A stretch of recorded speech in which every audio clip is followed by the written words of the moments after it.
L'air pour se loger en Gironde avec de tout petits revenus. 72 000 demandes de logements sociaux l'an dernier dans le département, 9 500 attributions seulement. L'Union régionale HLM en Nouvelle-Aquitaine alerte sur une pénurie qui s'aggrave d'année en année. Alors oui, on a construit 3 000 logements du genre l'an dernier en Gironde, mais dans le même temps, on compte de plus en plus d'habitants.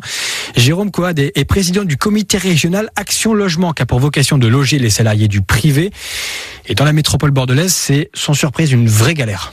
Sur la métropole seule, 52 000 demandes actives de logements sociaux. Fort heureusement, tous ne sont pas sans logement aujourd'hui. La réalité, c'est que au-delà de ces 52 000 demandes, à mon avis, un bien plus grand nombre de personnes en Gironde souhaiteraient pouvoir déménager pour un logement plus grand, plus petit, une séparation, des enfants qui arrivent, des enfants qui grandissent, etc. Et bon nombre restent dans des conditions qui ne sont pas du tout adaptées ou trop lointaines. Et nous avons un deuxième sujet de ceux qui ne sont pas dans ces chiffres-là et qui baissent les bras devant des études qu'ils ne peuvent pas faire parce qu'ils ne peuvent pas se loger près de leurs écoles, et aussi des jobs qui ne sont pas pourvus, des candidats qui ne viennent pas en région alors qu'ils pourraient correspondre à un job auquel ils postulent, et donc des employeurs qui ne trouvent pas à pourvoir à des jobs, ça existe, parce que des potentiels salariés ne trouvent pas de logement. Et notre invitée tout à l'heure, c'était la présidente de l'Union régionale HLM en Nouvelle-Aquitaine, Muriel Boulmier. Elle lance un appel aux maires girondins